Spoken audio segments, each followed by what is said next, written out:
Les séquences qui vont suivre comportent des éléments qui peuvent heurter la sensibilité des plus fragiles. Je suis passé sous Hyper-V.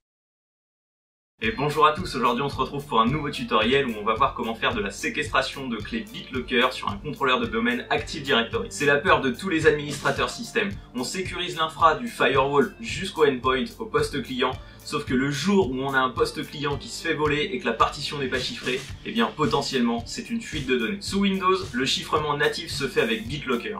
Alors évidemment, un utilisateur lambda qui perd le code de sa session au bout de 2 jours, on va certainement pas lui laisser ses clés BitLocker entre les mains. C'est pourquoi on va pouvoir enregistrer les clés BitLocker qui ont servi à chiffrer la partition de son PC sur notre contrôleur de domaine. Alors aujourd'hui, notre infrastructure de test se composera donc d'un serveur 2016 qui est contrôleur du domaine processus.local et un poste client ici qui fait partie du domaine, donc en Windows 10 Pro, et qui contient une puce TPM, Trusted Platform Module. Donc c'est une puce qui va permettre de faire du chiffrement matériel, et cette puce va nous permettre d'utiliser BitLocker sur ce PC pour chiffrer sa partition système. Dans un premier temps, sur mon contrôleur de domaine, si j'ouvre donc la liste des utilisateurs et ordinateurs d'Active Directory, ici je vais voir que dans mon OU processus, j'ai bien mon ordinateur, donc TPM. Pour pouvoir chiffrer les partitions de mes postes clients et avoir les clés de chiffrement sur mon serveur, je vais ajouter une fonctionnalité. Donc ici, ce n'est pas un rôle, c'est une fonctionnalité, chiffrement de lecteur BitLocker. J'installe donc cette fonctionnalité et ensuite je vais pouvoir pousser une GPO sur mon poste client pour pouvoir lui indiquer que les clés de chiffrement BitLocker doivent être situées, doivent être sauvegardées sur mon contrôleur de domaine. Une fois la fonctionnalité installée, un redémarrage du serveur est requis, donc on se retrouve juste après. Une fois mon serveur redémarré, je vais pouvoir accéder aux outils de gestionnaire de serveur et accéder à la gestion des stratégies de groupe. Dans cette console, je retrouve bien mon OU processus sur laquelle je vais pouvoir créer un objet GPO. Cet objet GPO, je vais l'appeler BitLocker processus et je vais pouvoir faire un clic droit dessus pour la modifier. Ici donc, je vais appliquer une configuration sur l'ordinateur. Ça va être une stratégie qui touche un modèle d'administration. Ce modèle d'administration, c'est un composant Windows et ce composant Windows, c'est le chiffrement de lecteur BitLocker.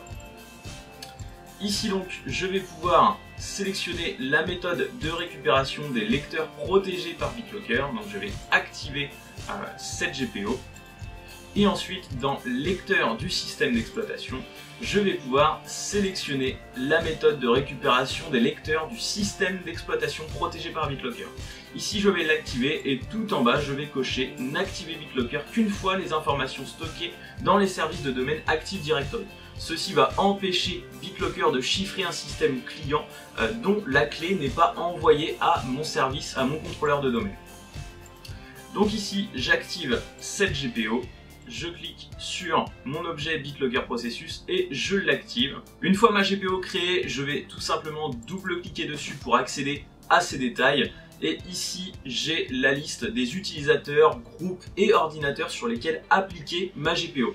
Donc ici, je vais simplement ajouter, je vais faire avancer, rechercher sur l'ensemble de mon domaine processus.local, l'ensemble des utilisateurs. Et ici, je vais aller chercher l'objet qui s'appelle ordinateur du domaine.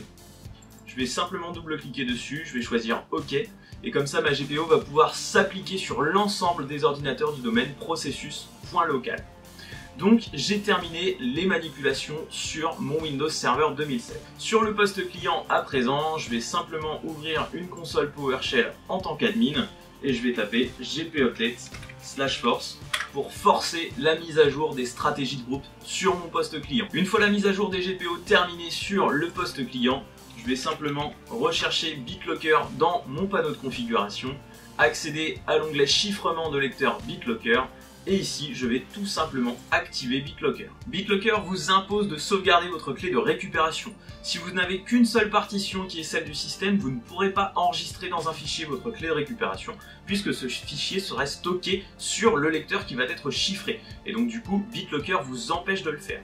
En revanche, vous pouvez imprimer la clé et choisir une imprimante de type Microsoft Print to PDF et ici l'enregistrer tout simplement sur votre bureau.